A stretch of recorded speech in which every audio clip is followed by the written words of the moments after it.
You know, a lot of people don't feel like they know who to vote for. You know what I do? I step back and I take the bird's eye view and I say, who is everyone trying to stop from winning?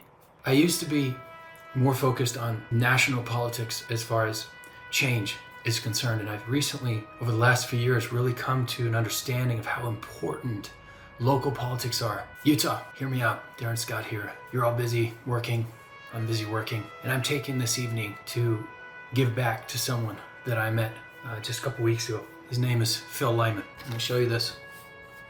I'm voting for this man right here. When COVID-19 surfaced, we saw how absolutely crucial governors are in the states. Do you remember that Spencer Cox masked our children? He took billions from the federal government in exchange for masking our children. I do not like where Utah is headed. Utah needs a change. We need a man who's willing to stand up even to the federal government if they're trying to overreach in the authority of the states. We need a man who understands that part of the Constitution, that all rights that are not necessary for the federal government are given to the states. Phil Lyman won the Republican convention 67-32. When Spencer Cox came on stage, he was greeted by boos.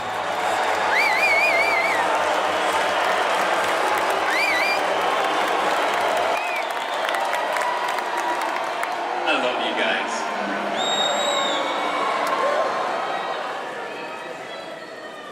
It was so disruptive that he couldn't even hardly start his speech. I have a speech prepared for you today, and I think I'm going to turn off these monitors, maybe just say something different than what I had prepared today. He then proceeded to basically say to the audience, I know you don't like me, but it doesn't matter that you don't like me because I'm still going to win. Those of you who are borrowing cancel culture from the left, there are a whole bunch of people out there who want to get rid of this. They're telling us that the caucus convention system has been hijacked by extremists. Look, I am so proud. I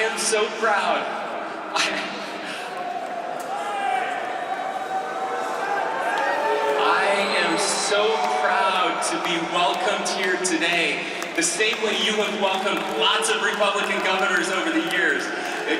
Governor Herbert got booed here and lost by 10 points, but won by 40 points in a Republican primary. Governor Levitt got booed here, lost the convention, won in a primary. You booed Orrin Hatch, you booed Norman Baker, you even booed the president of the General Relief Society of the Church of Jesus Christ of Latter-day Saints in 2000. Good afternoon. I am Governor Spencer Cox, and I have the pleasure today of hosting the first One Utah Student Town Hall. And my preferred pronouns are he, him, and his. Maybe it's something much more simple.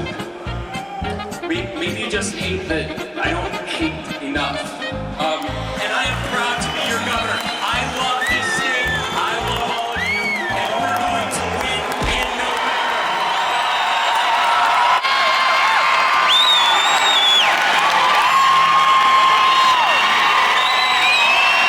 I'm a CPA. I do a lot of people's taxes. I always am asking them, have you felt the big tax cut? The biggest tax cut in Utah's history. Have you felt it? What about the 55% increase in property taxes over the last 3 years? Have you felt that? That's what's going on right now. You're being fed a line about tax cuts. I've been a county commissioner for 8 years in San Juan County. I've been in the legislature for 6 years. I've run a successful CPA firm. Spent some of the most important days of my life in Washington County in the Purgatory Correctional Facility for 10 days. Now, some people think that I should distance myself from that story, but I'm very proud of that story because it was a story of standing up to a weaponized Bureau of Land Management that I watched come into my community. People wonder if I will stand up. I promise you that I will.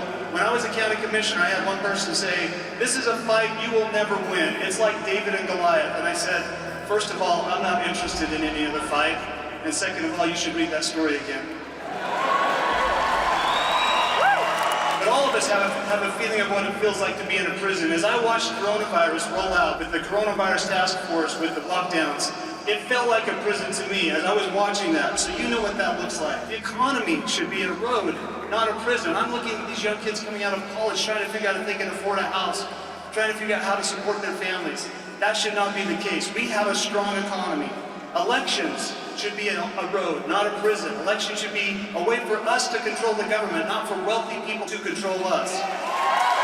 Phil Lyman stood up to the federal government, persecuted and put in prison. He had to pay $90,000 as this ridiculous fine on top of $400,000 plus in legal fees. They literally tried to bankrupt him. I want to show you the last part of a video that tells this story. The unlimited resources of a federal government coming after you personally. I want you to imagine that for a minute. Whatever your business is, they can stop your business like that. They can shut you down like that. Federal government was never meant to have that much power, and that is why we have a constitution. And if anyone's going to stand up for it, it's not going to be Spencer Cox. It's going to be Phil Lyman. Soon after we went through this experience, Phil ran for the state legislature and won with an overwhelming majority.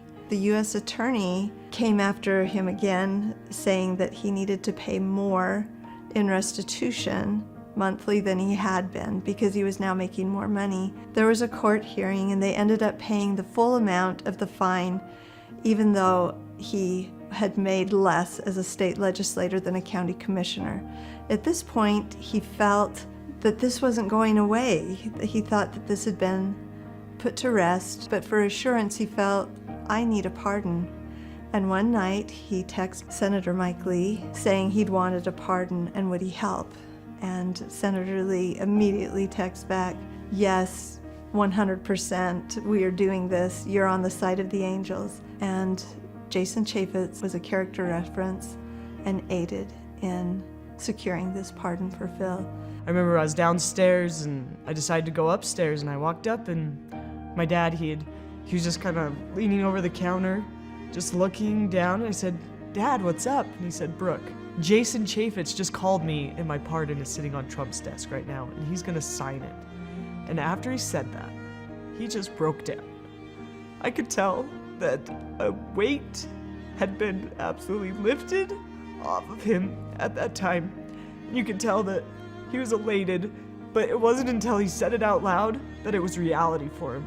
I was ecstatic as well, just very, very happy. I had been there from the beginning to the end, seeing him really in his private moments where you could tell that it was weighing very heavily on him, and it was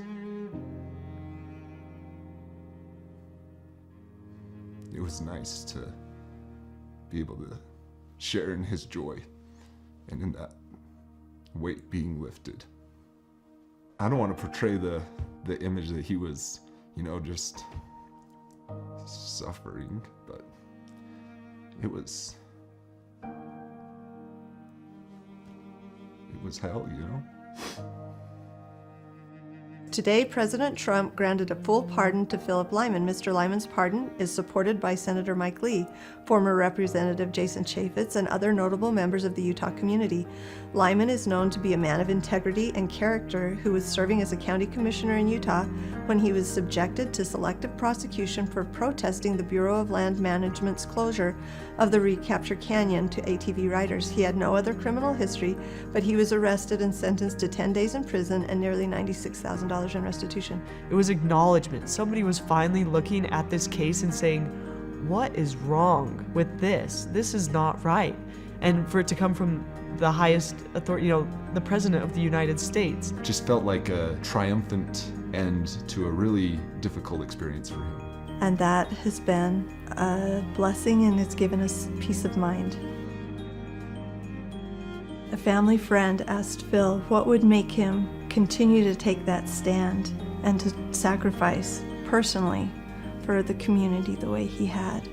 And he replied, when you're a principled person, the fight will find you.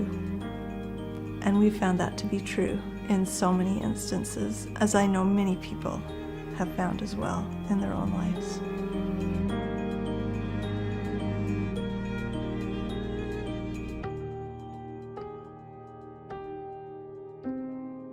Look, we've only got a few days left, and Spencer Cox has so much money to dump into ads. It's like David and Goliath. We need your help. Share this video.